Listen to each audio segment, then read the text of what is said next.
Syringe ಇಟ್ಕೊಂಡು 100 ಜನ ಉಳಿಸಿದ ಕೈಯಲ್ಲಿ ಇವತ್ತು ಜೀವ ತೆಗಿಯೋ ಗನ್ ಬಂದಿದೆ. ಇಂಥ ಒಂದು ದೌರ್ಭಾಗ್ಯ ಯಾವ ಹೆಣ್ಣಿಗೂ ಬರಬಾರ್ದು.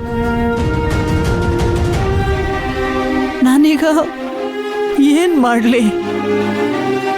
ದುಷ್ಟರನ್ನ ಸಂಹಾರ ಮಾಡಬೇಕು ಅಂದ್ರೆ ಹೆಣ್ಣಾದವಳು ದುರ್ಗಿ ಅವತಾರ ತಾಳ್ಬೇಕು.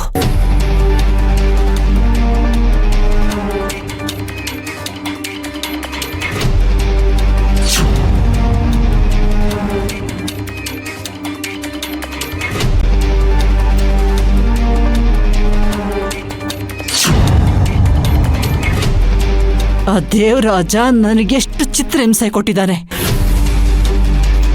ಈಗ ನನ್ನ ಬದುಕು ಸರಿ ಹೋಗ್ತಿದೆ ಅಂತಿರುವಾಗ ಮತ್ತೆ ಒಕ್ಕರಿಸ್ಕೊಂಡಿದ್ದಾನೆ. ನನ್ನ ಸಮಸ್ಯೆ ಬಗೆಹರಿಬೇಕು ಅಂದ್ರೆ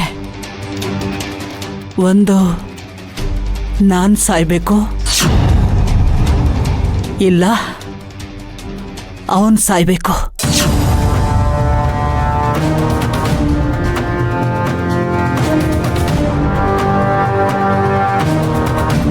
ನನ್ನ ಜೀವ ಕಳ್ಕೊಳ್ಳೋದ್ರಲ್ಲಿ ಯಾವ ಅರ್ಥನೂ ಇಲ್ಲ. ಆದ್ರೆ ಆ ನರರಾಕ್ಷಸ ಎಷ್ಟೋ ಜೀವಗಳನ್ನ ಹಾಳು ಮಾಡಿದ್ದಾನೆ, ಎಷ್ಟೋ ಜೀವಗಳನ್ನ ತೆಗೆದಿದ್ದಾನೆ. ಇಂಥವನ್ನ ಸಾಯಿಸಿದ್ರೆ ಯಾವ ಪಾಪನೂ ಬರಲ್ಲ.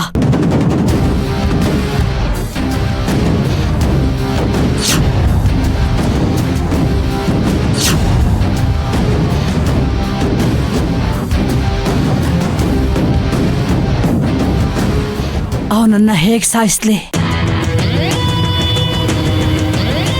ಅದಕ್ಕೆ ಯಾರು ಇಲ್ದಿರೋ ಜಾಗ ಬೇಕು. ಎಲ್ಲಿ ಅಂತ ಹುಡುಕ್ಲಿ?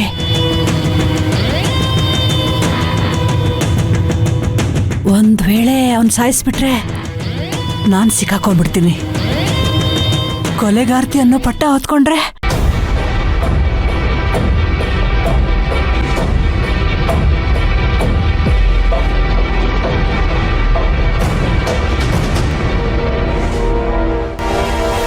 ಅದಕ್ಕಿಂತ ದೊಡ್ಡ ಅವಮಾನ ನನ್ನ ಮಗನಿಗೆ ಬೇರೆ ಇಲ್ಲ.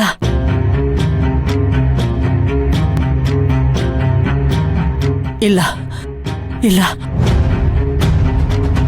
ಅವನನ್ನ ಸಾಯಿಸ್ಬೇಕು ಅಂತ ನಿರ್ಧಾರ ಮಾಡಾಗಿದೆ. ಆದಷ್ಟು ನಾಜೂಕಾಗಿ ಈ ಕೆಲಸ ಮುಗಿಸ್ಬೇಕು. ದೇವ್ರೆ, ನೀನೇ ನನಗೆ ಧೈರ್ಯ ಕೊಡಬೇಕು, ನೀನೇ ನನಗೆ ದಾರಿ ತೋರಿಸ್ಬೇಕು.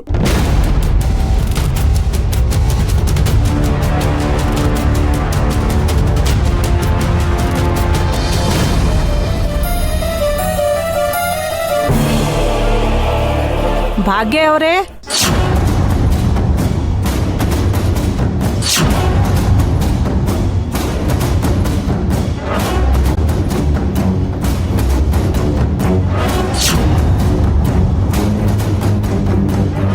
ಭಾಗ್ಯ ಅವರೇ,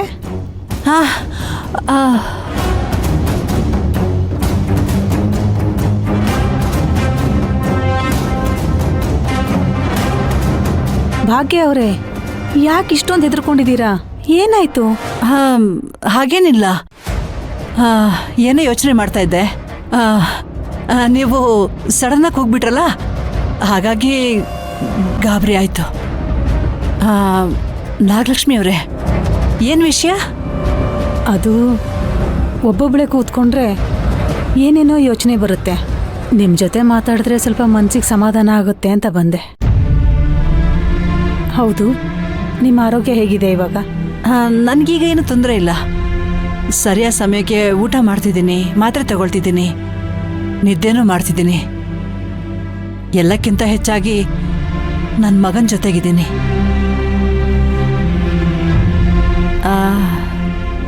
ನಾಗಲಕ್ಷ್ಮಿ ಅವರೇ, ಯಾಕೆ ನೀವು ತುಂಬ ಸಪ್ಪಗಿದ್ದೀರಾ?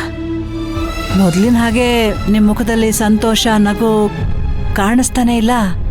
ಅಮ್ಮ ಹೋದ್ಮೇಲೆ ನನಗೆ ದಿಕ್ಕೆ ತೋಚ್ದಾಗಿದೆ ಭಾಗ್ಯ ಅವರೇ. ಅವರು ಪ್ರತಿಯೊಂದು ಸಮಸ್ಯೆನೂ ಹೇಗೆ ಬಗೆಹರಿಸೋರು ಗೊತ್ತಾ? ಅವರಿಲ್ಲದೆ ಈಗ ನನಗೆ ಕೈ ಕಾಲೇ ಆಡ್ತಿಲ್ಲ.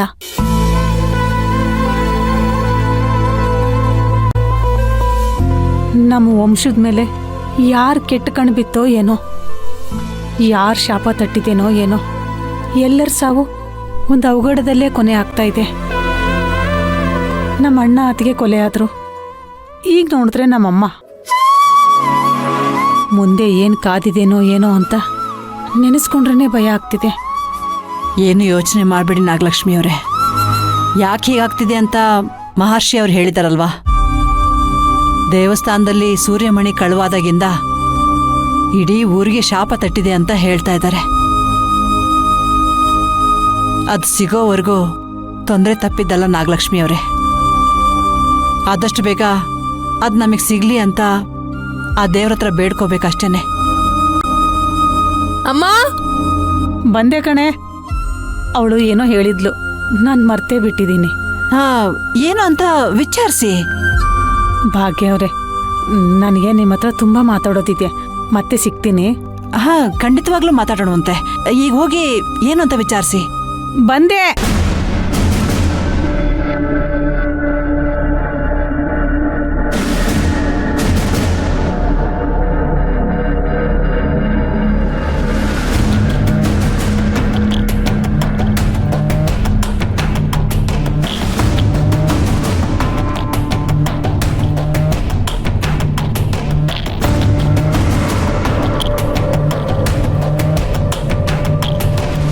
ಬೇಗ ಕಾಸನ್ನು ಅರೇಂಜ್ ಮಾಡು. 27ನೇ ತಾರೀಕು ನಿನಗೆ ಡೆಡ್ ಲೈನ್ ಫಿಕ್ಸ್ ಮಾಡ್ತಾ ಇದ್ದೀನಿ. ಅಷ್ಟರೊಳಗೆ ನೀನು 2 ಕೋಟಿ ತಂದ್ಕೊಟ್ಬಿಡು ಭಾಗ್ಯ. ಆ ದೇವರಾಜನ್ನ ಮುಗಿಸೋದೊಂದೇ ಪರಿಹಾರ.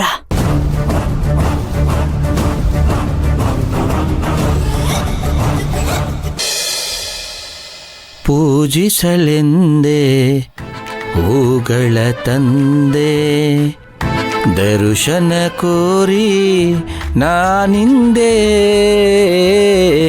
ತೆರೆಯೋ ಬಾಗಿಲನು ರಾಮ. ನೀನ್ ಗೋಪಾಲ ಕಣೋ, ರಾಮ ಅಲ್ಲ. ಅಬ ಗಣ್ಯರು ಕರೀತಾರೆ. ಆಯ್ತು, ಗನ್ ಗೋಪಾಲ ಅವರೇ, ತಿಂಡಿ ಮಾಡಿದ್ರಾ? ಸ್ಪೆಷಲ್ ಆಗಿ ರಾಗಿ ರೊಟ್ಟಿ ಮಾಡಿದ್ರು, 2 ಎಕ್ಸ್ಟ್ರಾನೇ ಬಡ್ದು ಬಾರಿಸ್ಕೊಂಬಿಟ್ಟೆ. ಸರಿ, ಈ ಕೆಲ್ಸ ಎಲ್ಲ ಮುಗಿದ್ಮೇಲೆ ಫ್ರೀ ತಾನೆ? ನೋ ವೇ, ಚಾನ್ಸೇ ಇಲ್ಲ. 2 ರೀಲ್ಸ್ ಮಾಡಿ ಅಪ್ಲೋಡ್ ಮಾಡಬೇಕು, ಆಮೇಲೆ ಇನ್ಸ್ಟಾಗ್ರಾಮ್ ಲೈವ್ ಹೋಗಿ ನಮ್ಮ ಅಭಿಮಾನಿಗಳ ಜೊತೆ ಮಾತಾಡಬೇಕು, ಆಮೇಲೆ 11 ಗಂಟೆಗೆ ನಮ್ಮ ಬ್ಯಾಚುಲರ್ ಸಂಘದ ಅಧ್ಯಕ್ಷರು ಮೀಟಿಂಗ್ ಕರೆದಿದ್ದಾರೆ, ಅಟೆಂಡ್ ಮಾಡಬೇಕು.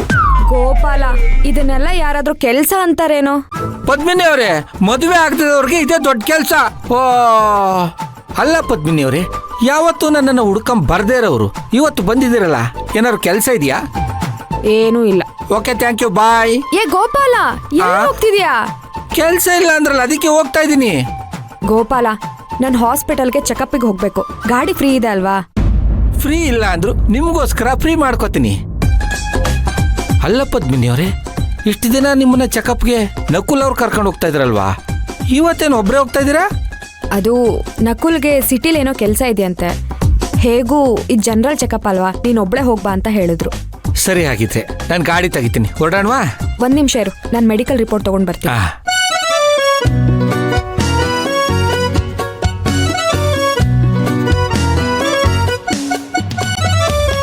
ಅಕ್ಕ ತಂಗಿಯರೇ, ಅಣ್ಣ ತಮ್ಮಂದರೇ, ಉಸಿರಾಗಿರೋ ನನ್ನ ಅಭಿಮಾನಿ ಬಂಧುಗಳೇ, ದಯಮಾಡಿ ಕ್ಷಮಿಸ್ಬೇಕು. ಇವತ್ತು ಲೈವ್ ಬಂದು ನಿಮ್ ಜೊತೆ ಮಾತಾಡಕ್ಕಾಗ್ತಾ ಇಲ್ಲ, ಕಾರಣ ಕರ್ತವ್ಯದ ಕರೆ. ಇವತ್ತು ಸಂಜೆ 4 ಗಂಟೆಗೆ ಸರಿಯಾಗಿ ನಿಮ್ ಜೊತೆ ಮಾತಾಡ್ತೀನಿ. Thank you. ಅಬ್ಬ, ಯಾರ ಹತ್ರ ಮಾತಾಡ್ತಿದ್ಯಾ? ನಮ್ಮ ಅಭಿಮಾನಿಗಳ ಜೊತೆ ಸುರಭಿ ಅವರೇ. ನಿನಗೆ ಅಭಿಮಾನಿಗಳು ಇದ್ದಾರಾ? ಏನ್ ಸುರಭಿ ಅವ್ರು ಹಿಂಗೆ ಹೇಳ್ತಾ ಇದ್ದೀರಾ? ನಾನು ಇನ್ಸ್ಟಾದಲ್ಲಿ ತುಂಬಾ ಫೇಮಸ್ಸು. ಗನ್ ಗೋಪಾಲ ಜೀವನ ಜಿಂಗಲ್ ಅಲ್ಲ ಅಂತ ಒಂದು ಅಕೌಂಟೇ ಇದೆ, ಯೂಟ್ಯೂಬ್ ಚಾನಲ್ ಇದೆ ಸುರಭಿ ಅವರೇ.